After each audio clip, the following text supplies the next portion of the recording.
Bon matin! Yo, c'est Mounir. Je pense que je vais low-key juste écrire au ministère de la Culture sur Twitter. Je vais dire, yo, est-ce qu'on peut set up un meeting?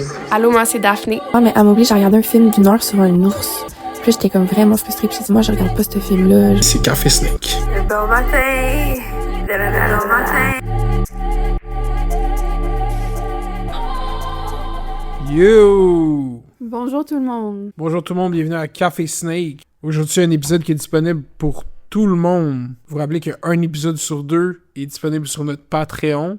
Au patreon.com/Café Snake. De quoi tu vas parler aujourd'hui, Daphné? Je fais la critique pas du dernier Micromag d'Urbania, mais comme l'avant-dernier, mettons, qui est sorti le 16 mai, donc un mois sans Internet. Puis toi, Mounir, de quoi tu vas parler? Moi, je vais revenir sur la décision du CRTC qui a été rendue jeudi dernier de taxer les revenus canadiens des grandes compagnies de streaming de 15%.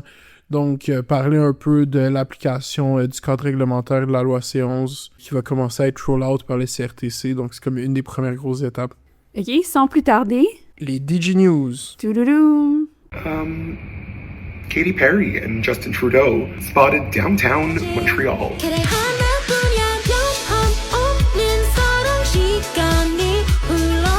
Ça ne m'intéressait pas. Peut-être j'aurais dû être intéressée. C'est pas prestigieux. Non.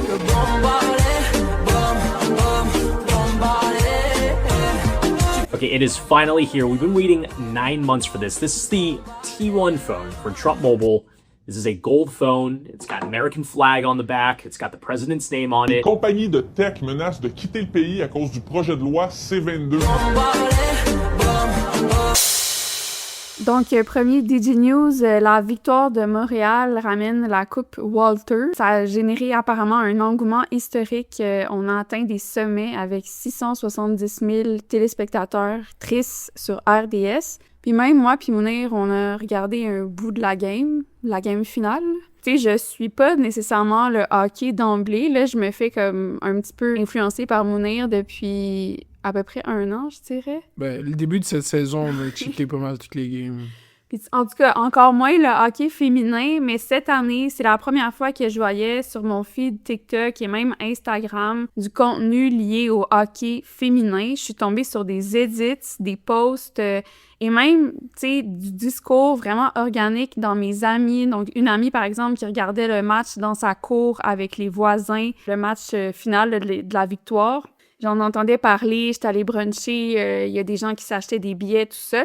En moi, ça a comme créé un genre de FOMO. J'avais l'impression que comme, OK, il se passe quelque chose, il y a une expérience collective à laquelle je devrais peut-être participer. J'ai comme eu ce désir-là d'inclusion, ça m'était jamais arrivé. Puis c'est ça, ça rejoint un sujet que j'ai déjà abordé là, dans Café Snake. Quand on diffuse le sport, on diffuse pas juste la partie, les joueurs, tout ça, mais on diffuse aussi dans l'espace médiatique des images des fans qui regardent la game in media res. Fait que, par exemple, soit au Casino de Montréal ou au Centre Bell ou dehors au centre-ville. Donc, on consomme pas juste un match de sport, on consomme aussi le fait de participer à une expérience collective qu'on infère comme quelque chose qui est signifiant parce qu'elle a une représentation médiatique. C'est ça, on consomme aussi, je pense, un sentiment d'appartenance. Puis au cœur de cette logique-là, si on pousse la logique à l'extrême, en fait, c'est comme si on était investi émotionnellement dans une équipe, puis que nous, on se mettait à penser qu'on faisait partie même de cette équipe-là.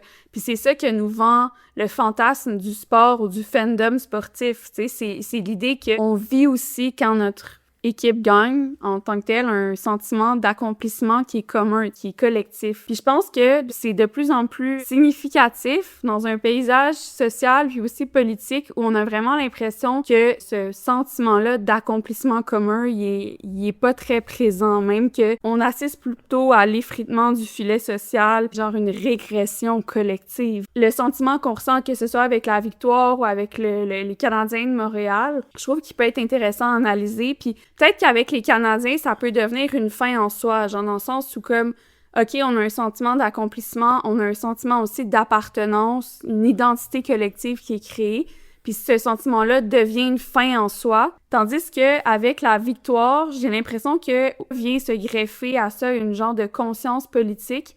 Puis ce qui est apparu, moi, cette année, c'est que ce que je croyais être pas possible, c'est-à-dire tout d'un coup m'intéresser au hockey féminin est devenu possible. Fait que ça, je trouve ça intéressant dans la mesure où, tu sais, on parle beaucoup de réalisme capitaliste, là, genre, mettons, il y a beaucoup les théories de Mark Fisher qui circulent, comme quoi on a un défaut d'imaginaire, on n'est pas capable de s'imaginer autre chose que la situation actuelle, que le capitalisme. Mais il y a des moments comme ça, je me disais, hey, je me suis trompée. J'aurais pas pensé qu'à 36 ans, j'écrirais comme à la télé, à RDS, un match de filles. Puis finalement, ouais, c'est arrivé.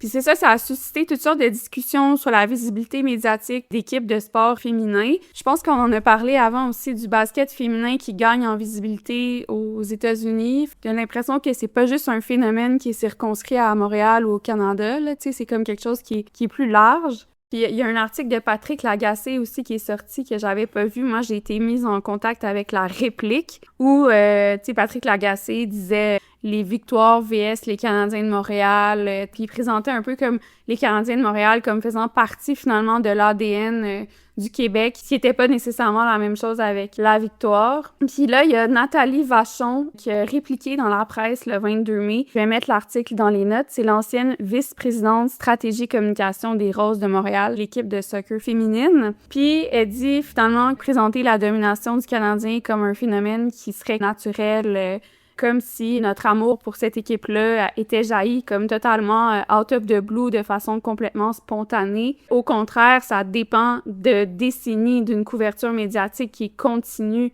Ça dépend aussi d'investissements massifs. Fait que si, par exemple, on achète les droits de diffusion du match à TVA, ben c'est clair qu'on va essayer de mousser le hockey parce qu'on a déjà parié sur cet engouement médiatique-là. Fait qu'on va mettre les bouchées doubles. Il y a un phénomène de mythification, oui, mais qui est dépendant aussi de choix éditorial médiatique. Je vais juste lire une phrase que je trouvais comme assez parlante. Elle disait « Les Québécois aiment le Canadien parce qu'on leur raconte le Canadien depuis plus de 100 ans. Si on veut qu'une nouvelle culture sportive émerge, ben il faut accepter de lui faire une place plus grande. » Bref, c'est ça, la visibilité médiatique, c'est jamais quelque chose qui est totalement automatique. C'est une affaire de choix, c'est une affaire de volonté collective. Mais c'est parce qu'avec le Canadien, c'est que c'est comme imbriqué dans aussi la Révolution tranquille, dans plein d'affaires. Je comprends, là, on a raconté le Canadien depuis 100 ans, mais une des affaires, mettons, avec la victoire qui est indéniable, puis c'est dans le monde du sport, peu importe le genre, c'est justement, puis c'est pas un jeu de mots, mais c'est la victoire. Là, ils ont gagné un championnat. Genre, le monde sont hype, il y a eu la playoff run à la fin, il y avait un gros push. C'est pas de gommer le récit des Canadiens au profit de la victoire, mais c'est plus de voir comment un discours, un récit, une histoire que je croyais pas être possible commence à prendre sa forme, apparaît sur mon écran, tu sais. Donc, moi, je voulais revenir un peu sur une nouvelle dans le monde du streaming émergent québécois, qui est quand même intéressante, parce que je pense que c'est comme cyclique, et en fait, c'est répétitif. Donc, il y a une podcast au Québec qui s'appelle Parlons Straight, et c'est animé par 2 animateurs qui parlent straight, donc ils diraient les... Je sais pas comment le traduire en français standardisé, mais qui disent... Ils disent les vraies affaires. Ben, straight up, sans détour. Ouais, c'est I guess, ouais. Et ils ont reçu plusieurs créateurs émergents, établis, peu importe, mais que leurs audiences sont vraiment dans l'est de Montréal, dans les banlieues de Montréal, peut-être un peu dans d'autres centres urbains de Montréal, mais c'est des gens qui sont tous issus de la diversité, donc on parle de genre Sefi, Elijah, Papi Melv. Et là, ils ont fait un clip, cette podcast-là, où est-ce qu'on voyait Sefi dire, regardez, moi, j'ai fait des collabs avec Shaheen, on n'est pas pareil, on n'a pas la même audience comme il y a le Québec puis il y a Montréal. Puis là, c'est comme cette division que c'est comme qu'ils ont eux-mêmes nommé, puis c'est pas une division vraiment comme cachée, là. Il y a comme un gros débalancement démographique puis de densité de population entre Montréal puis le reste du Québec, que leurs audiences répondent à des codes propres à des gens qui viennent, mettons, de cette région-là, qui ont peut-être le même background ethnique. Ça fait du sens, mais c'est ce réflexe-là de comme tout de suite aller dans la division, là, dire il y a eux, il y a nous, genre. L'opposition comme Canadien vs Victoire. Genre. Puis là, c'est ça, ce clip a quand même circulé. Il y avait une partie, c'était ça, puis l'autre partie, c'était juste genre Papi Melv, un YouTuber qui est là, ça fait 10 ans, qui a genre le même âge que moi, qui est même plus vieux que Shaheen. Je pense qu'il était comme ouais, Shaheen en plus, c'est même pas un vrai Iranien. Il y a des gars qui m'ont dit quand il a share sa story pendant la guerre en Iran, c'était juste pour le clout. Tu sais, une attaque purement personnelle. Le clip était parfait pour être viral. Moi, j'ai jamais donné mon avis sur ça, mais comme genre, on va dire les bails honnêtement, les gars. Nous, là, Shaheen, Lewis et tout, on n'est pas du même monde. Ah non, ça. Genre, tu vois, moi, j'ai déjà collab avec Shaheen et tout, mais genre, tu vois la différence. Tu vois que les audiences mais sont qu'est-ce pas que tu veux dire, pareilles. c'est quoi la différence? Yeah. En quoi Comme, lui, c'est un Iranien, mais tu le sens pas. On va dire straight, c'est un Québécois. C'est vrai, mais parce que nous, on est des gars de Montréal, on est des gars de banlieue. Tu comprends? Lui, c'est un gars du Québec. Mais c'est un Québécois qui est iranien. Tu comprends? Comme un truc que j'ai souligné, par exemple, il avait fait un post, il voulait justement représenter quelque chose de son home country et tout. Puis je parle à des personnes de la culture, ils sont comme yo boy, il fait juste pour le clout là, comme c'est pas un nous là. Tu comprends? Comme ça. J'aime qu'ils prennent ces initiatives, mais c'est vrai que comme c'est un Québécois, il a grandi à l'entour. C'est intéressant quand même parce que c'est vrai que le streaming IRL est vraiment en train de s'établir au Québec. Puis avant, il y avait juste vraiment une figure, c'est comme Lewis le Fou. Mais là, il y a comme d'autres gens qui viennent avec différents backgrounds, différents imaginaires, qui comme vont pas en ce moment faire des gros chiffres, mais comme down the line, si on suit les trajectoires de partout où est-ce que le streaming a émergé comme forme de contenu, ça va connaître une forte croissance au Québec. C'est inévitable. Ben surtout pour ce market qui a vraiment pas encore eu de grosses figures du streaming, la communauté urbaine de Montréal. Mais moi, honnêtement, il n'y avait pas de figure de gauche du streaming au Québec, puis je me suis prise à vraiment aimer, comme je l'ai dit tout le temps, là, depuis comme une couple de semaines, Comité Panari. Avant, il y avait un streamer en même temps que moi, je streamais sur Twitch, il y avait un streamer, Léo Vinci. C'était comme en mode Hassan, genre, il y avait un bac en Sciences Po de Sherbrooke. Puis il était comme, puis on a fait les élections de 2022, il streamait. Il y a 2 gars qui commencent à streamer avec Urbania. Ouais, mais je sais pas dans quelle mesure c'est orienté politiquement. À suivre. Aucune idée. Tout de suite, moi, ça m'a fait rappeler à la division qu'il y avait eu entre le rap québécois puis le rap montréalais. Au cœur de cette division-là, il y a tout ce qui est financier dans l'industrie de la musique québécoise. Les gens du rap montréalais reprochaient beaucoup aux gens du rap québécois de comme bénéficier de subventions, de bourses pour faire leur musique. Il y avait quand même ce rapport genre financier. Puis maintenant, en ce moment, c'est un peu la même chose parce que les gens qui sont des créateurs émergents de Montréal sont pas comme quand tu te compares à quelqu'un comme Lewis le Fou qui a genre un deal avec Beach Day puis genre des milliers de subs sur Twitch. Ça m'a fait penser directement à ça. Puis tout ça, il y a eu une surescalade justement que comme Elijah réagit au clip, après Lewis réagit au clip, après il y a comme des réactions interposées. D'une façon genre juste d'analyse médiatique purement, je serais comme oh my god, il arrive de quoi ici, comme il arrive aux États-Unis chaque fucking semaine depuis la COVID, tu sais, où est-ce que des streamers se parlent par clip interposé. Je trouvais ça quand même magnifique. Sur le sujet, moi je pense qu'une des affaires qui est arrivée en France, par exemple, c'est que quand le streaming a émergé, rapidement, il y avait ça, tu sentais qu'il y avait comme une espèce de génération de streamers plus banlieue, plus arabophone, qui comme avaient ces audiences-là, puis ont rapidement été intégrés dans la plus grosse structure qui se bâtissait, genre avec Squeezie puis tout. Puis là, une des plus grosses figures du YouTube français qui va avoir le Eleven All-Star dimanche, ça va être un match de créateurs français contre créateurs anglais. Ils vont jouer au Parc des Princes, où ils jouent PSG là, devant 60 000 personnes. Ça va être un des plus gros événements en direct de l'histoire de Twitch. Amin m'a tué, la personne qui organise ça, il était comme dans cette classe de plus comme créateur, genre tu sais, son meilleur ami c'est Robert des Terres, il faisait du contenu, tu sais, c'est des gars de Twitter qui faisaient du contenu pour des gens d'origine arabe, marocaine, puis qui sont devenus comme mainstream, puis la scène semble pas divisée dans cette affaire-là de comme ben t'as les Québécois, t'as les immigrants, puis genre j'ai l'impression qu'au Québec, vu que le Québec c'est pas un pays, il y a comme ce réflexe-là que c'est comme si on a le choix, genre en fait. Comme une personne est comme ben non, moi je me rattache même pas au Québec, je suis Canadien, je suis Montréalais.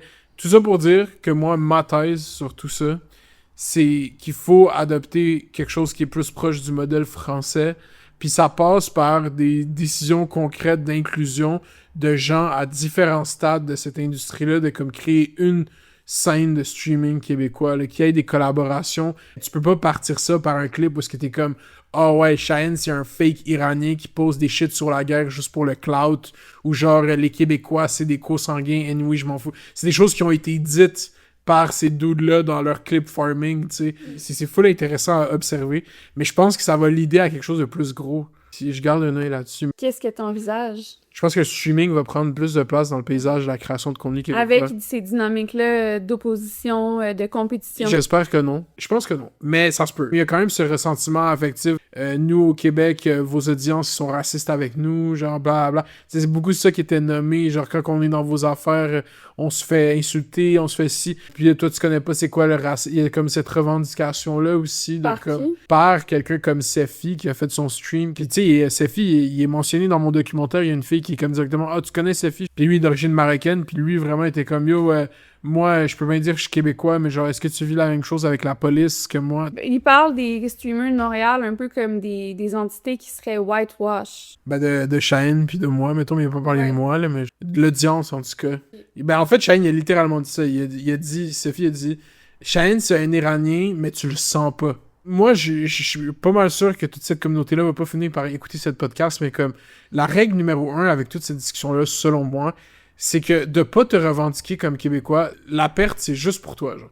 Parce que tu peux pas changer une société que tu dis que t'appartiens pas. Fait que ça, c'est comme la base, et c'est purement personnel. Tu sais, c'est de quoi d'individuel avant d'être une projection identitaire de comment tu te présentes au monde. Genre, c'est juste comment tu te considères. Puis c'est pas en détachement à avoir une fierté pour son pays d'origine. Les choses sont plus complexes puis nuancées.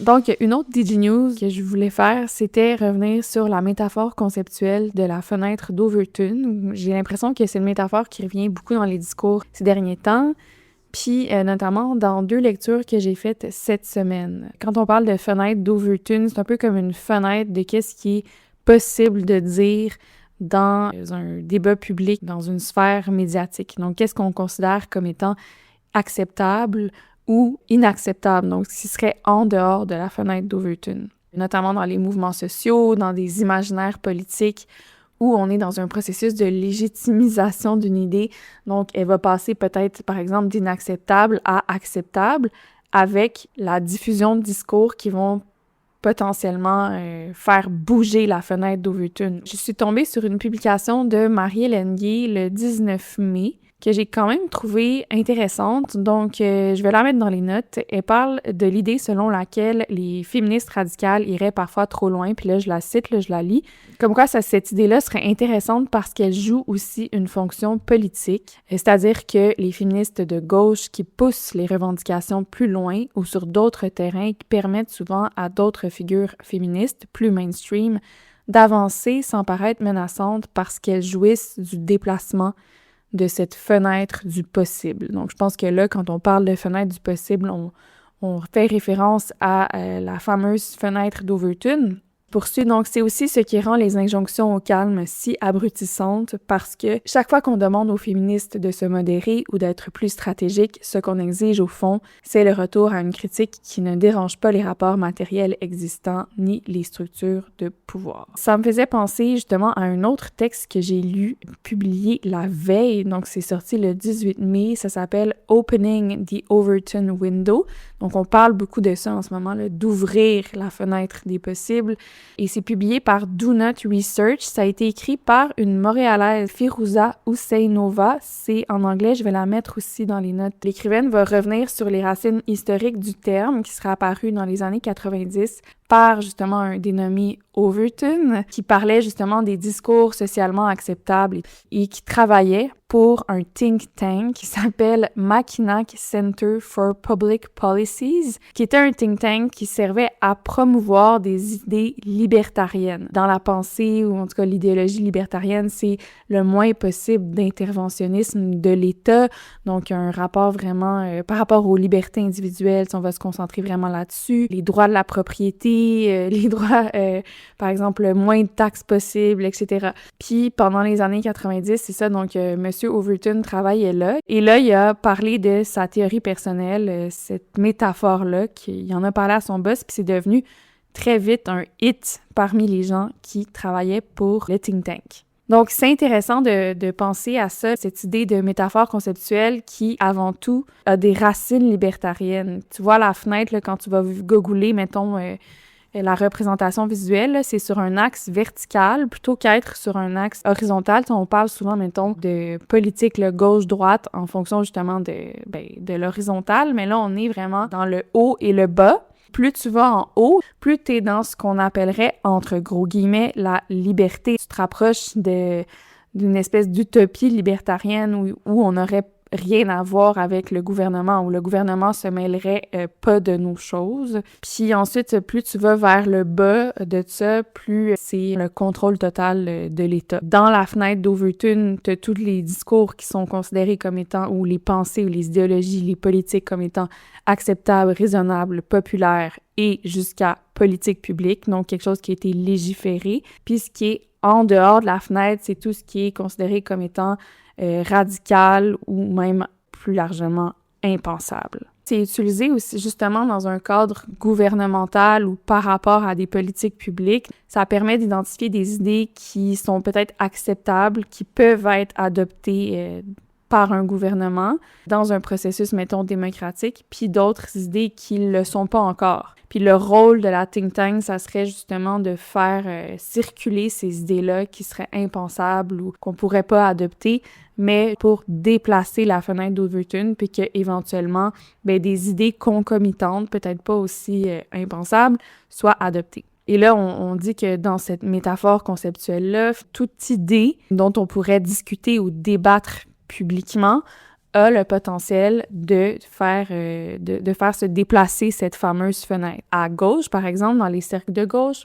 on a souvent évoqué la fenêtre d'Overton justement pour dire, pourquoi pas proposer des discussions sur des mesures politiques super radicales qui seront pas nécessairement acceptées, qui seront jamais adoptées, pour qu'on déplace la fenêtre d'Overton et que des versions peut-être plus socialement acceptables, donc un peu moins progressistes, deviennent acceptables et éventuellement se fassent adopter comme étant de réelles mesures politiques. L'argument, c'est de pousser des positions extrêmes pour élargir le champ des possibles. L'autrice nous met pas en garde, mais c'est important quand même de se rappeler que cette métaphore conceptuelle-là, elle a des racines libertariennes.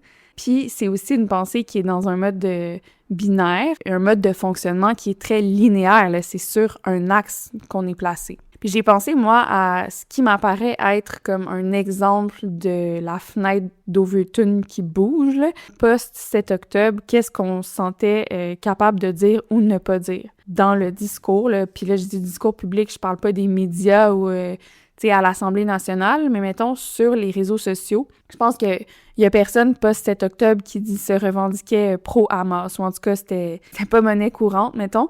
Puis plus ça allait, plus les discours évoluaient, plus finalement on pouvait se dire, oui, en fait, le Hamas, c'est pas nécessairement des terroristes, c'est constitué de résistants, c'est une armée de la résistance. Le génocide n'a pas commencé le 7 octobre, ça fait des années que ça dure, on sait un régime d'apartheid, donc tout ça m'apparaissait vraiment comme étant vraiment un bon exemple de comment les discours puis la fenêtre bougent. Bref, ça me fait réfléchir tout ça au principe de la fenêtre d'Overton. J'avoue que je m'étais jamais penchée là-dessus, là, en tant que moyen, mettons, ou militantisme politique. Puis comme on vit dans un système ou dans une réalité qui est vraiment extrêmement médiatique, qui est aussi façonnée par l'architecture des plateformes qu'on utilise, des plateformes qui sont politiques dans le sens où elles ont une orientation particulière par rapport au pouvoir, puis c'est une économie de l'attention, puis elles vont encourager certaines postures pour la génération d'engagement, mais tout ça est très orienté, sur le discours. On est toujours dans le discours. Quand on pense à la fenêtre d'Overton, on est moins dans l'idée de faire appliquer certaines lois ou certaines mesures politiques,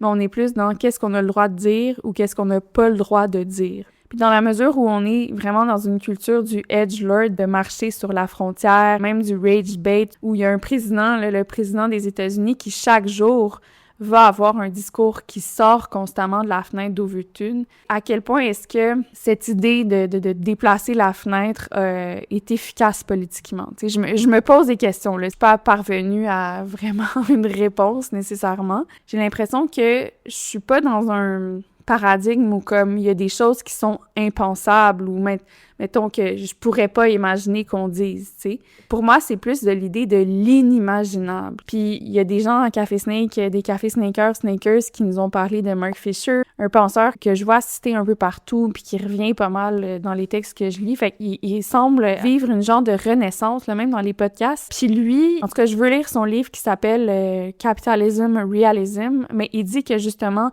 sous le capitalisme, en fait, même si on est mettons, de gauche ou whatever, c'est comme si on avait adhéré au fait que le capitalisme, c'était le seul système politique, économique viable. En tout cas, on n'est pas capable d'imaginer une alternative qui serait cohérente à ça. Je pense que c'est un peu ça où se situe, mettons, mon angle mort, là, c'est vraiment au niveau de l'imagination. Puis Mark Fisher va souvent citer, tu sais, c'est la fameuse citation, je sais pas si à qui qu'elle est attribuée, ça pourrait être à Frederick Jameson ou à Slavoj Zizek, on sait pas trop, mais comme quoi il serait plus facile d'imaginer une fin du monde que celle du capitalisme. Est-ce que ça a une puissance politique réelle de faire bouger cette fenêtre-là quand les gens comme qui semblent, en tout cas à nos yeux, avoir le plus d'exposition médiatique puis le plus de pouvoir politique, genre en ce moment dans le monde, on a l'impression qu'ils existent même pas dans le paradigme de la fenêtre d'Overton, tellement ce qu'ils disent répond pas, tu sais, à l'injonction de l'acceptabilité sociale. Donc, mon sujet cette semaine, c'est ça, le CRTC est sorti en grande pompe pour nous annoncer pendant les séries éliminatoires, le festival, la fin de semaine de la F1, qu'ils allaient taxer à 15% les revenus canadiens des géants du streaming, Disney, Amazon, Apple, Netflix. Déjà, c'est quand même intéressant parce que c'est un point de tension en ce moment dans les négociations de libre-échange entre le Canada et les États-Unis. L'exception culturelle, la clause culturelle est beaucoup remise en question par l'administration Trump, même par le Congrès américain qui veut lancer des enquêtes pour voir si le Canada enfreint pas justement des enjeux de libre-échange avec ces dispositions-là qu'ils veulent prendre pour faire en sorte que ces géants américains investissent dans le système financier de la création de contenu canadien. Ils veulent qu'ils investissent aussi de ces 15%, 30% en contenu francophone. Il y a toutes les dispositions aussi pour comme le contenu de langue minoritaire, que ce soit le français ou l'anglais ou le contenu de langue autochtone. Donc, le but, c'est vraiment de pleinement intégrer ces compagnies-là dans des structures comme le Fonds des médias du Canada ou c'est quand même intéressant de voir ça aller parce que comment le CRTC fonctionne, ils ont le projet de loi, ça s'appelle en anglais le Online Streaming Act, la loi sur les contenus diffusés en ligne. Mais qu'est-ce que c'est législativement? C'est que c'est une mise à jour de la loi sur les télécommunications. Là. C'est comme une loi qui avait été écrite il y a très longtemps. Là. C'est ça qui avait amené dans cette loi-là qu'il y a la création de quelque chose comme Radio-Canada. Ils ont mis à jour cette loi-là pour intégrer la diffusion de contenu en ligne ou juste même l'Internet comme faisant partie de la télécommunication au Canada, mais de point de vue genre juridique, tu sais. Parce qu'avant, c'était vraiment juste un flou de genre de langage, de terminologie. Ils se sont mis à définir plein d'affaires comme du contenu canadien, un utilisateur canadien, un créateur de contenu. Tous ces mots-là qui devaient passer dans le collimateur du droit, puis ensuite de la réglementation. Fait que c'est vraiment là-dedans qu'on est à l'échelle du Canada. Là, tu sais, le projet de loi il a été adopté en 2023, mais c'est quelque chose qui se travaille non seulement, même avant, quand Mélanie Joly était ministre du patrimoine, là, juste après que Justin Trudeau a gagné, il se parlait, mais c'est vraiment Pablo Rodriguez qui a mené la charge au début avec ce projet de loi-là qui avait comme floppé parce que Justin Trudeau avait décidé de déclencher les élections en 2021. Fait que c'est Stephen Guilbeault qui a repris le flambeau pour finalement que ce soit adopté sous Pascal Saint-Onge. Vraiment, ce projet de loi a été écrit par des fonctionnaires. Là. Les ministres n'ont rien fait, pas vous mentir. C'est ça, tu sais, comme certains diront trop peu, trop tard, là, si on se fie à, genre, justement, à la discussion que j'avais eue avec Sylvain Lafrance, qui est président du CA de Téléfilm Canada, là, dans mon documentaire Après moi le déluge. Lui, dans sa tête, c'est quelque chose qui aurait potentiellement dû arriver au milieu des années 90, quand historiquement le CRTC avait décidé que, tu sais quoi, l'Internet, c'est peut-être une mode, ça va peut-être passer, on sait pas trop c'est quoi, c'est ben trop compliqué, on va pas s'en occuper, c'est pas sous notre juridiction. D'une certaine façon, mettons, une compagnie comme Netflix, si pour s'implanter au Canada, pour arriver sur le marché canadien, la condition avait déjà été qu'elle devait cotiser au Fonds des médias du Canada, prendre des points de ses taxes, puis les donner à l'infrastructure de contenu canadien, ça aurait été vraiment différent que maintenant que c'est bien implanté au Canada, leur dire, ben oui, il faut que vous remettiez 15% de vos revenus au Canada dans l'écosystème. Fait que je m'attends à ce qu'il y ait vraiment beaucoup de pushback, puis il y en a déjà vraiment. Puis comment ça s'exprime, c'est vraiment par les CEO de Silicon Valley qui ont accès à Trump, qui leur disent « Regarde, qu'est-ce que ces gens-là essaient de nous faire, ils veulent prendre de l'argent. » Fait que là, eux, ils veulent mettre sur pied une commission là, de protection de l'innovation américaine. Puis c'est vraiment un des chevals de bataille de Donald Trump, parce que Mark Carney a même cédé, il a reculé sur des clauses qui avaient déjà été acceptées justement de grandes plateformes de technologie qui devaient payer des taxes pour la culture. Fait que j'ai l'impression que le CRTC qui fait cette décision en ce moment, je sais pas si ça vient du cabinet de Mark Carney. J'ai aucune idée où est-ce que ça se joue dans sa stratégie de négociation de libre-échange. T'sais, en fait, c'est ça l'affaire, c'est que je connais pas comment les instances décisionnelles du CRTC fonctionnent. Je sais pas à quel point c'est déconnecté du politique. C'est vraiment comme un angle mort que j'ai. Qu'est-ce qui est intéressant avec le CRTC, c'est que sur leur site, toutes les espèces de démarches légales sont toutes laid down, t'sais. Toutes ces compagnies-là, Google, YouTube, Amazon et compagnies, ils sont dans des processus de réglementation avec le CRTC. Fait que tu vois leur espèce de requête, puis leur demande, puis les réponses, puis les décisions du CRTC. Je me demande à quel point que ça interagit avec le politique, si c'est un processus qui est autant, qui a l'air presque légal, genre. Dans cette loi-là aussi, il y a des espèces de dispositions sur la découvrabilité, puis là, ils vont sortir comment ils veulent appliquer ça, puis comment ces plateformes-là devraient mettre de l'avant du contenu canadien, puis là, on a défini c'est quoi un contenu canadien. C'est contenu qui a été produit soit par un Canadien ou par une compagnie qui a un actionnariat qui est genre juste 25% canadien, fait que ça, c'est quand même intéressant aussi, c'est pas genre plus que 50%. Là. Une compagnie pourrait avoir un actionnariat de 25% au Canada, puis comme maintenant participer à comme ou réclamer des fonds ou whatever de tout cet écosystème-là. Mais I guess que c'est bon pour favoriser comme le versement ou le déversement de capitaux étrangers dans l'industrie audiovisuelle canadienne. Là. Peut-être que ça intéresse aussi justement les gros studios américains qui viennent tourner dans des villes comme Vancouver ou Montréal, de se créer des compagnies ici de roulottes, de loges, de maquillage, de cascadeurs, peu importe, ce genre de compagnie-là. Je trouve ça tellement intéressant que ça arrive 2 semaines après la sortie de mon documentaire, parce que je pense que c'est vraiment, à force de faire des recherches sur ce sujet-là, t'arrives que c'est vraiment ça le gros burden sur beaucoup de la flexibilité de l'industrie culturelle québécoise, c'est le cadre réglementaire canadien. Dans comment ils peuvent utiliser des fonds pour faire certains types de contenus. Est-ce que ça, c'est éligible à tel fonds, à tel argent? Genre, juste comment ça a été dense. Il faut faire attention aussi que c'est pas la seule affaire qui se passe. Il y a eu beaucoup de mauvaise gestion, tant qu'à moi, là, mais certains ne diront pas ça. Puis aussi, qu'est-ce qui arrive avec cette nouvelle décision du CRTC, qui, d'ailleurs, c'est pas très clair dans leurs documents. Genre, eux, ils disent à partir de maintenant, mais je sais pas s'il y a les structures qui sont en place pour comme prendre cet argent-là, mais que, justement, avec cet apport qui va venir des grands diffuseurs américains, l'apport d'investissement qui va venir des diffuseurs privés canadiens va diminuer, parce que eux, il fallait qu'ils investissent en moyenne de 30 à 40% de leurs revenus dans l'écosystème. Mais là, ça va descendre aussi, je pense, de 15 points. Ça va descendre à 25%. L'idée, c'est qu'il y ait plus de marge de manœuvre puis plus d'oxygène. Puis ça répond comme à des demandes de quelqu'un comme Pierre-Carl Pellado, tu sais. Fait qu'avoir aussi, tu sais, comme Pierre-Carl Pellado qui est allé pleurer il y a 2 semaines à la télé, ben là, il y a eu une partie de qu'est-ce qu'il voulait. Puis c'est pas juste du contenu dans les fonds, comme pas juste donner de l'argent à ces fonds d'investissement en culture, mais c'est aussi produire eux-mêmes du contenu fait avec des compagnies de production canadiennes sur leur plateforme. Mais le montant, là, c'est 15% de leurs revenus canadiens qu'ils vont devoir donner dans l'écosystème. Fait que ça, c'est en plus aussi de la charge fiscale qu'ils ont à payer, là. En plus des impôts, puis en plus des taxes. Fait que eux, c'est vraiment ça leur argument. C'est intéressant parce que une des meilleures mesures du groupe de travail sur l'avenir de l'audiovisuel québécois, faut comprendre ce groupe de travail-là avait un budget fermé dans le sens que il devait réimaginer le fonctionnement du ministère de la Culture québécois, mais sans demander une plus grosse enveloppe. Genre comme en imaginant le ministère de la Culture québécoise comme étant quelque chose qui allait pas grossir. Fait que ça a fait en sorte que ils pouvaient pas vraiment faire comment on va partir tel nouveau programme puis tel nouveau programme.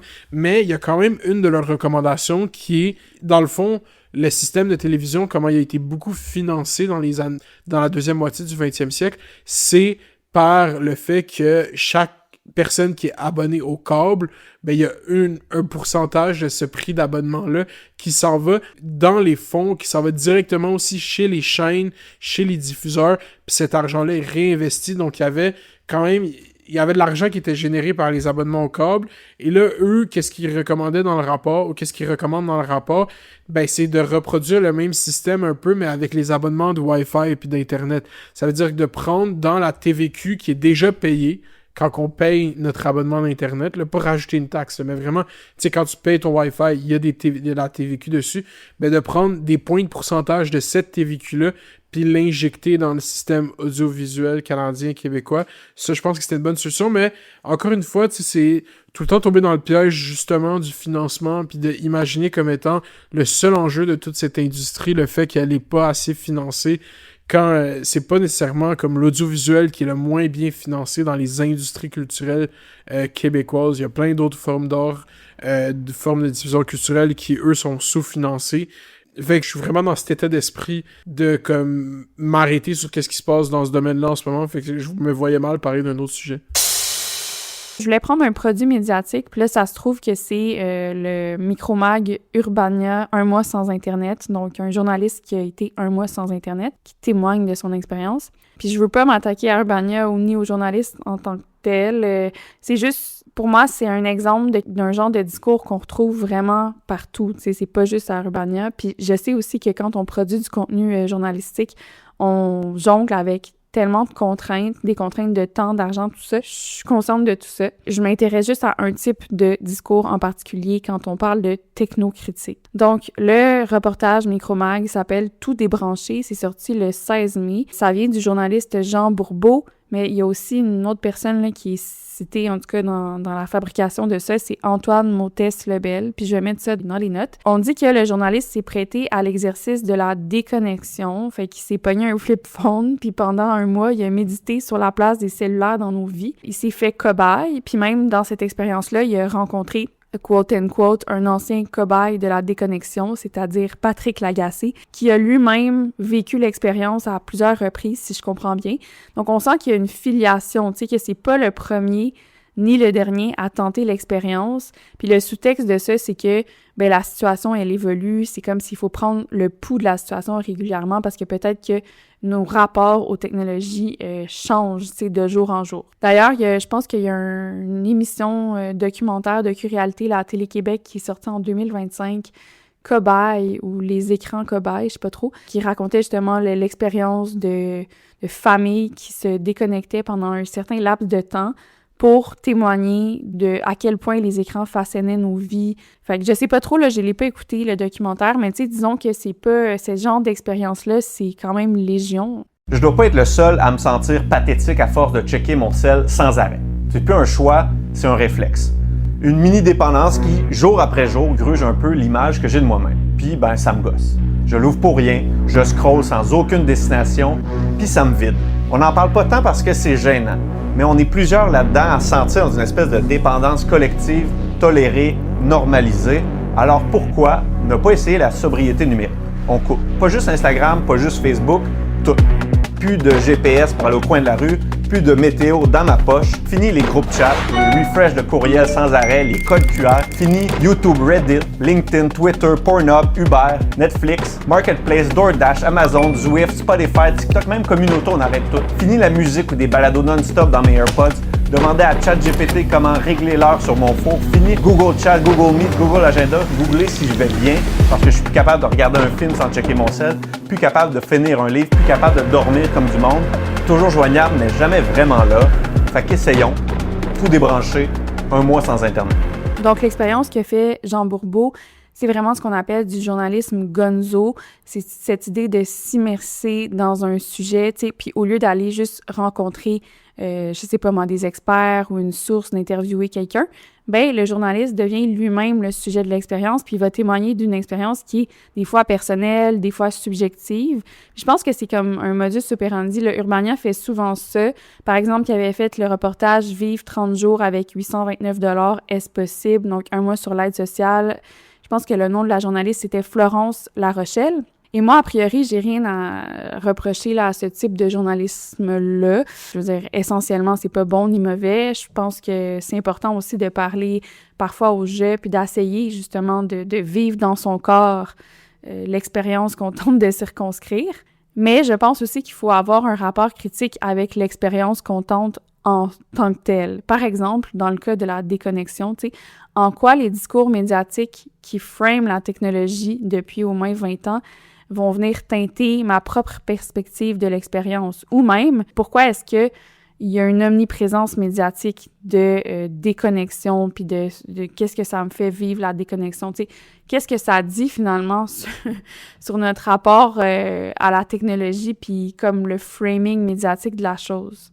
Parce que dès le début, en fait, on rentre en rapport avec les écrans, la connexion comme une drogue. Tu sais, c'est ça qui est utilisé au début du micromag, c'est la métaphore filée.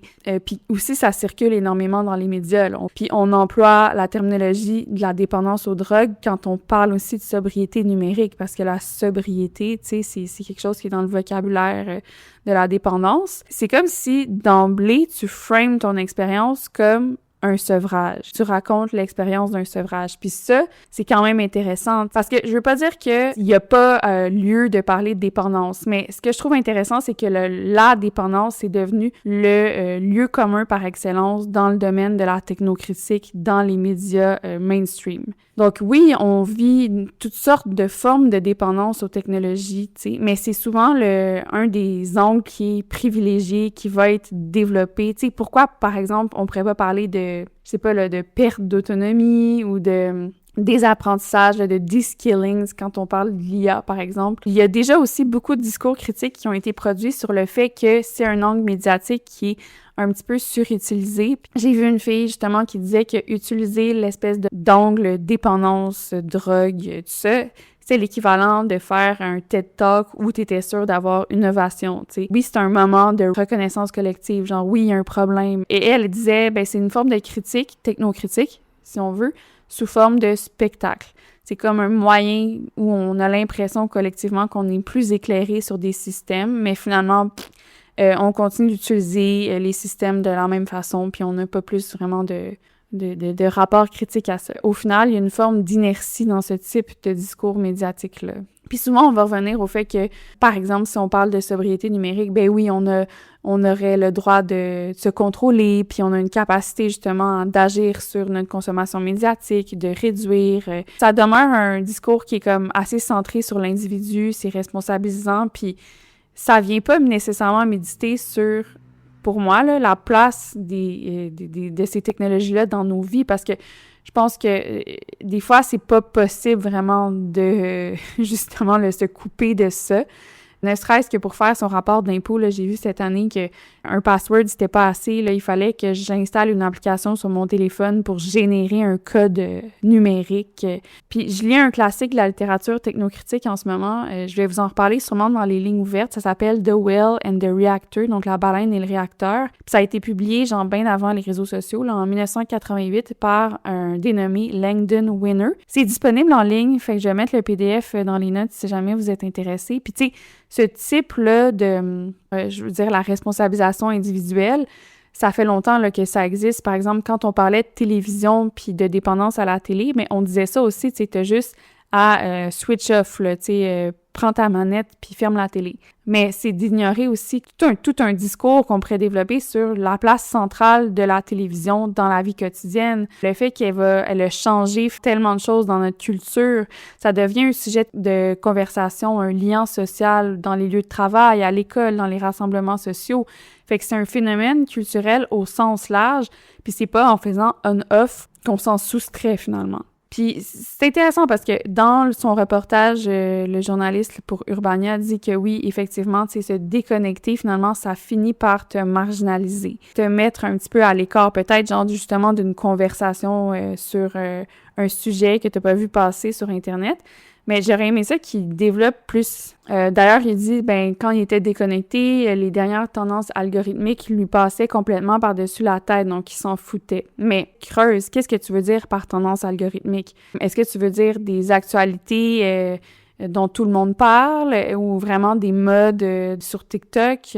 Puis quel genre de care, de soins est-ce que tu avais pour ça avant ou quand tu es connecté? Puis en tant que journaliste, je trouve que cette position-là est intéressante justement parce que on a comme ce devoir-là ou cette injonction d'être à l'affût des tendances. plus largement, tu sais, outre l'effet genre dépendance, puis comme drogue, tout ça, j'aimerais ça avoir comme un compte-rendu de comment la technologie finit par structurer notre expérience du monde. Puis là, j'ai trouvé ça intéressant. À un moment donné, il dit que les nouvelles lui arrivent par bribes, donc il parle de sa consommation médiatique, comme il se met à lire le journal, évidemment, puis les nouvelles qui lui arrivent, c'est ça, c'est des bribes et c'est déformé. Il lit les manchettes. Mais pourquoi est-ce qu'elles sont déformées? Il accède justement à un média papier, old school. Je veux qu'il développe, qu'est-ce qu'il entend par ça?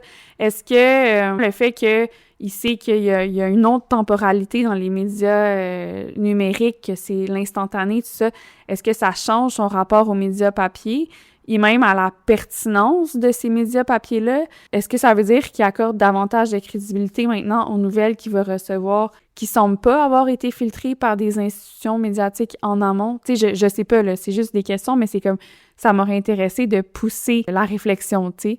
Puis justement, comme on vit dans une économie de l'attention, puis c'est mentionné par le journaliste, tu sais, ça va restructurer nécessairement le champ médiatique, que ce soit en ligne ou non, les sujets auxquels on décide de s'intéresser, la manière que l'on a de s'y intéresser, le titre, le cadrage, cette idée d'expérience, de je me coupe des réseaux sociaux, de la connexion Internet pendant un mois, ce cadrage de drogue, ben ça fait partie, ça s'inscrit dans l'économie de l'attention, parce que quand on parle de dépendance, ben ça nous fait peur, tu sais, c'est une couverture médiatique qui va attirer l'attention.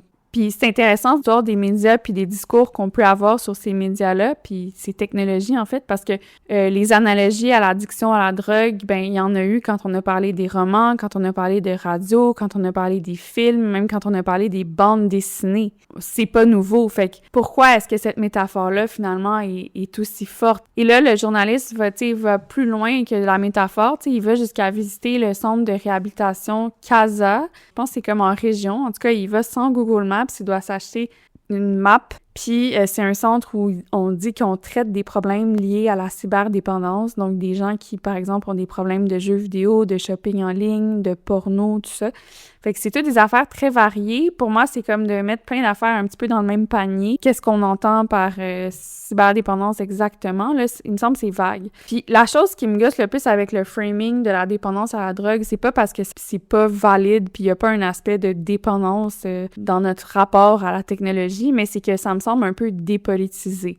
Il me semble que si on veut vraiment toucher à quelque chose, ben, il faut toucher aux politiques. Puis parce que la technologie, elle est politique, elle a des qualités politiques, puis quand je dis politique, c'est pas gauche-droite, là, mais c'est vraiment comment elle va structurer nos rapports au pouvoir puis à l'autorité. Comme, c'est quoi que ça amène comme changement structurel dans la société par rapport à ça. Je trouve qu'on reste souvent relais pâquerettes dans les médias quand on investigue la technologie. Une autre nouvelle que j'ai vue pas mal circuler, c'est tout un discours autour de la collation des grades aux États-Unis. Dans diverses universités, il y a genre des gens comme l'ancien CEO de Google qui faisait des discours, parce qu'il y a toujours comme une personne qui va faire un discours inspirant devant les gradués.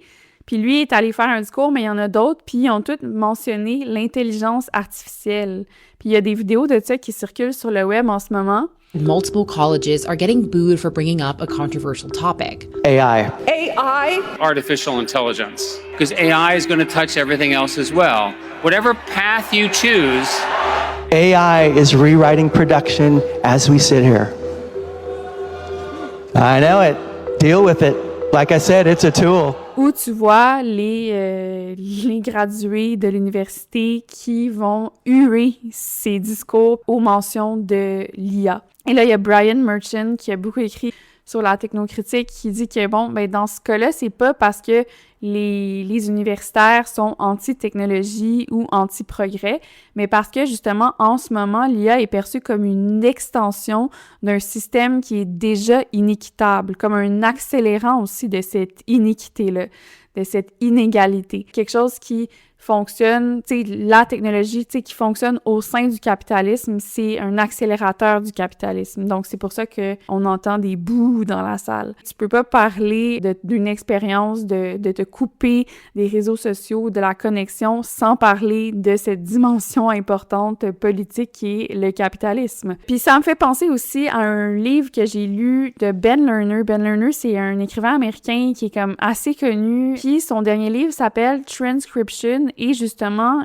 il se propose d'explorer un peu nos rapports avec la technologie. Puis la couverture du livre, t'as vraiment l'impression d'être à l'intérieur de l'application dictaphone de ton iPhone. C'est comme une couverture noire avec un bouton rouge, comme quand tu veux enregistrer ta voix ou même genre un mémo vocal. Ça se veut être une genre de méditation sur la mémoire grand thème dans la littérature contemporaine. Là. C'est un peu cliché, mais c'est ça. C'est en lien avec aussi comment on dépend de la technologie, peut-être pour cette mémoire-là, justement. Puis la prémisse du livre, c'est un gars qui, des années après avoir gradué de l'université, retourne sur son campus universitaire pour interviewer son mentor en littérature, je pense, justement, puis il planifie d'enregistrer cette entrevue, évidemment. Et là, cauchemar, il va échapper son cellulaire dans le lavabo, fait qu'il va briser son truc, puis il n'a pas amené d'option B avec lui, là. Il n'a pas son laptop, il n'y a rien pour enregistrer la fameuse entrevue. Donc ça, c'est la prémisse.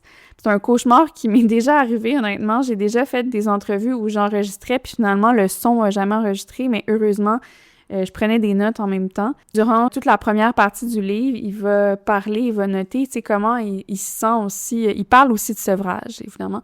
Comment il se sent sans son téléphone. Donc, je vais lire un extrait que j'ai traduit, là.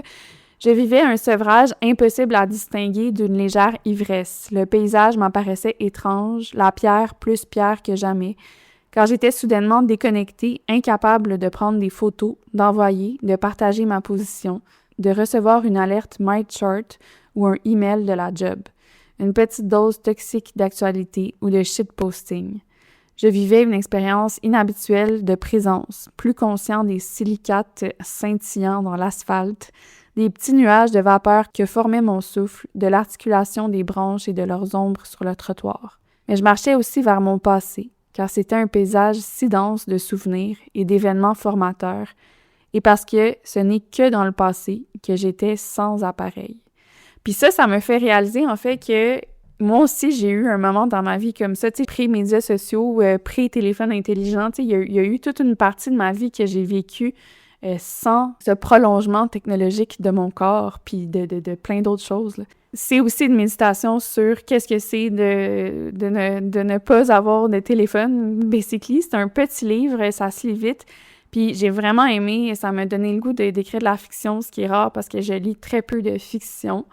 Mais plus largement aussi, tu sais, en dehors du paradigme de la drogue puis de la dépendance à la drogue, tu sais, comment est-ce que, par exemple, ça peut influencer notre façon de nous souvenir de quelque chose, même notre façon d'envisager les choses, de voir les choses, parce que j'ai déjà parlé de ça, mais tu sais, par exemple, on développe peut-être une vision documentaire où on se met à percevoir le monde à travers la lentille du téléphone, tu sais, comment est-ce que ce paysage-là pourrait se traduire en photo ou tout ça. Fait qu'il y a tellement d'autres choses qu'on pourrait aborder. C'est ça, je vous le recommande. Voilà, c'est tout pour moi. Donc, c'était Café Snake. Merci à tous et à toutes d'avoir écouté. Donc, l'épisode prochain va être au complet uniquement sur notre Patreon. Merci d'avoir écouté. La musique d'intro et de outro est par Azulo. A-Z-L-O.